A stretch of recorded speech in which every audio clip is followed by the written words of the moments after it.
Shalom de partout que vous êtes. C'est votre humble serviteur, évangéliste international Fabrice Kabenyele wa Kabenyele. Que Dieu vous bénisse. Peuple de Dieu, je remercie le bon Dieu de m'avoir protégé, de vous avoir aussi protégé. Et il a accepté que je sois son instrument aujourd'hui. Zamba Pambolayo, les Sami Palé, God bless you, Munga Mibariki. Peuple de Dieu, aujourd'hui c'est vendredi, notre prière des cas difficiles. J'aimerais partager avec vous, j'ai un petit thème qui dit ceci, ton Jéricho va tomber. Nous sommes dans le livre de Josué, chapitre 6, le verset 1 à 2, je vais sauter pour lire le verset 20.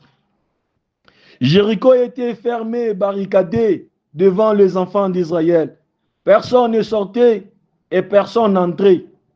L'Éternel dit à Josué, vois, je livre entre tes mains Jéricho et son roi, ses vaillants soldats.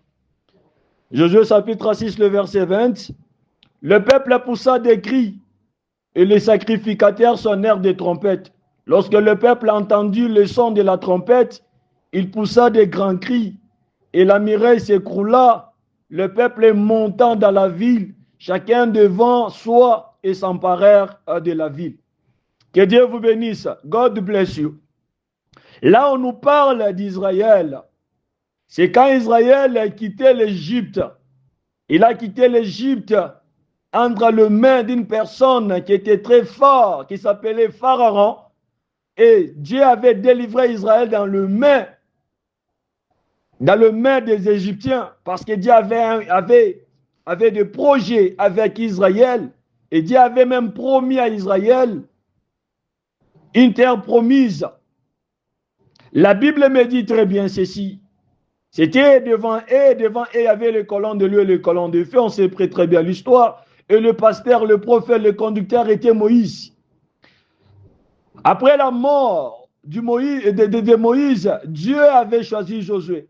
Quand Dieu a choisi Josué, et ils ont traversé avec Josué le Jourdain. Quand traversant le Jourdain, ils partaient vers la terre promise. La Bible dit très bien la première ville qu'Israël avait rencontrée, c'était Jéricho. Et la Bible dit très bien ceci. Jéricho était fermé et barricadé devant les enfants d'Israël. Personne ne sortait et personne n'entrait. Et c'était difficile qu'Israël avance. C'était difficile afin qu'Israël touche sa promesse. C'était difficile qu'Israël avance. Il était bloqué. Il était à la fin. C'était difficile pour lui.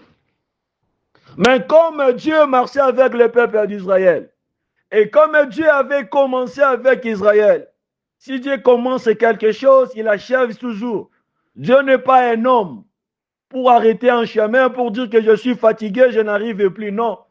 Quand on est avec Dieu, si Dieu est avec quelqu'un, si Dieu commence quelque chose, il achève toujours, il finit toujours le travail qu'il a commencé. C'était ça avec Israël. Comme Dieu est tout puissant, il parla à Josué pour dire ceci. Vois, je livre entre tes mains Jéricho et son roi et ses vaillants soldats. Ça veut dire très bien qu'en Jéricho, même avant cela, il y avait des espions qui étaient partis regarder la ville. Et Dieu confirme pour dire aussi que ces soldats et ces vaillants soldats, je vais livrer entre tes mains. Ça dit que je vais livrer tout Jéricho entre tes mains. C'était ça que Dieu parlait à Josué. Et la promesse qu'Israël avait été d'arriver dans la terre promise. Et le barrière qu'Israël avait rencontré était Jéricho. Et laisse-moi vous dire quelque chose, papa, maman. Si Dieu parle quelque chose, ça va arriver ainsi. Et il n'y a personne qui peut bloquer ce que Dieu a parlé. Et ce que moi je vous demande, et ce que la parole de Dieu nous demande, savoir la foi. La foi, c'est quoi? La foi, c'est écouter ce que Dieu parle et donner Dieu confiance. La foi, c'est faire confiance à Dieu. La foi, c'est faire ce que Dieu te demande. La foi, c'est accepter ce que Dieu te demande, même si tu n'as rien vu. Mais toi, accepte. Toi, Dieu, fais confiance. Nous devons justement faire ce que Dieu nous demande. C'est ça la foi. Papa, maman, Oui, Dieu m'a promis le mariage. Regardez, l'âge avance. Dieu m'avait promis les enfants. Regarde, je pars vers la ménopause. Non, lui avait promis. Cette promesse-là arrivera. Lui avait promis le voyage. Cette chose-là arrivera. Lui n'a jamais menti. Israël peut dire. Israël peut se demander. Regardez devant nous. Il y a de Mireille. Il y a de Mireille. Il y a une vie qui est devant nous qui nous bloque et qui bloque notre départ, notre avancement. Il peut se demander ainsi comme c'était demandé devant la mer Rouge. C'était demandé, ils ont commencé à parler de n'importe quoi. Mais la mer Rouge a été divisée en deux. Israël était parti, était sorti.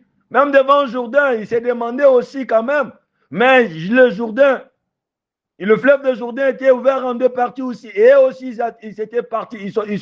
Ils sont traversés à sec. C'était la même chose aussi devant Jéricho. C'était aussi demandé comment nous arriverons. Comment on va arriver à la terre promise. Et comment cette maladie va me laisser. Parce qu'il a dit très bien que par me mettre ici, vous serez guéris. Comment ma situation va changer. Lui a dit ceci, qu'il est dédié des temps, des circonstances.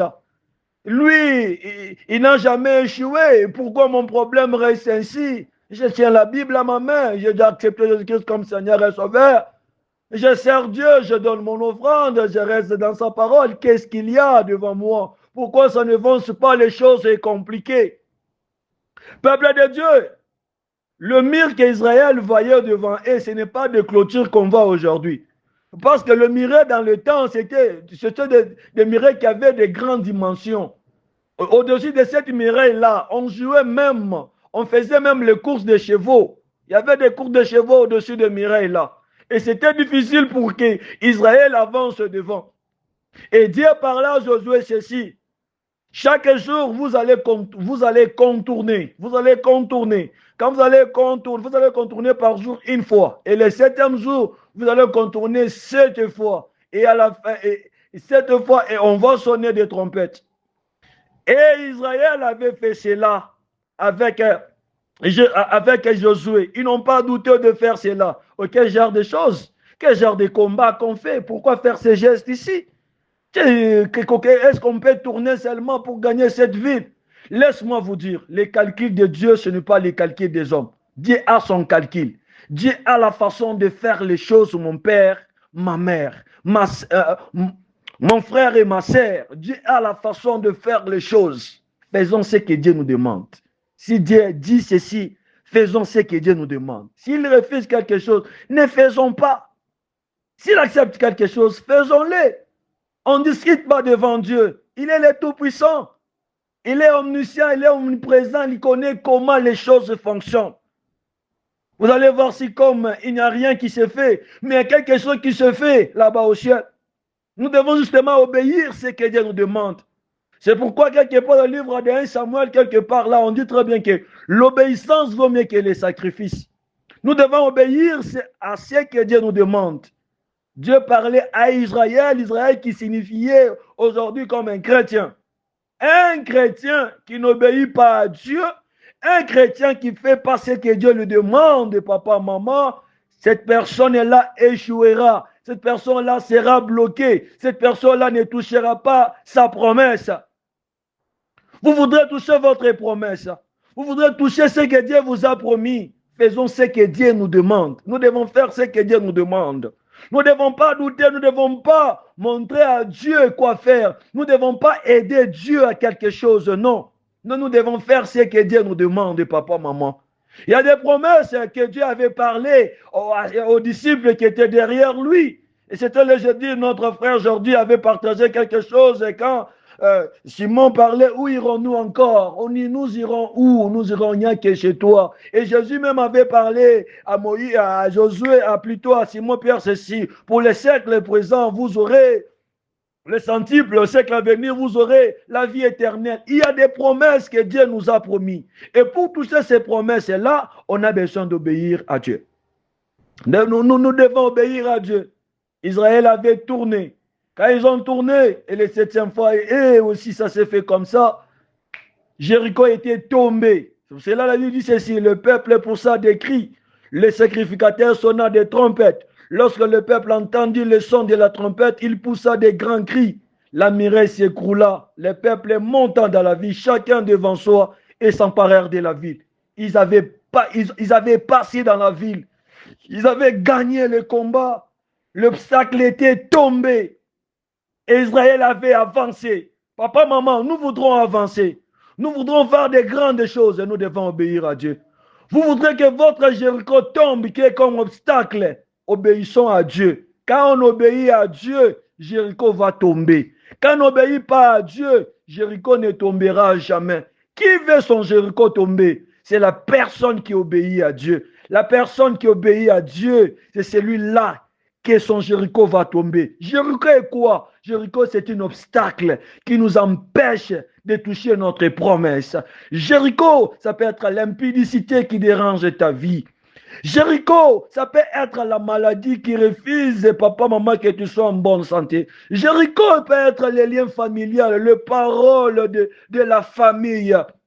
Jéricho, ça peut être un mauvais habillement, mon frère, ma soeur. Jéricho, c'est tout obstacle, papa, maman. Jéricho, ça peut être quelqu'un à côté de toi qui ne veut pas que toi tu avances.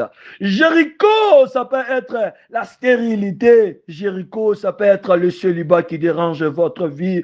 Oh, Jéricho, papa, maman, ça peut être vos inquiétudes. Quand vous vous inquiétez beaucoup, papa, maman. Ça peut être aussi votre Jéricho. Jéricho, c'est toute chose qui vous fait mal, toute chose qui vous fait pleurer, toute chose qui vous met contre mur. C'est ça votre Jéricho. Et pour que cette Jéricho-là tombe, pour que cette Jéricho-là quitte devant vous, nous devons obéir à Dieu. Et quand on obéit à Dieu, Jéricho va tomber et Jéricho ne résistera jamais.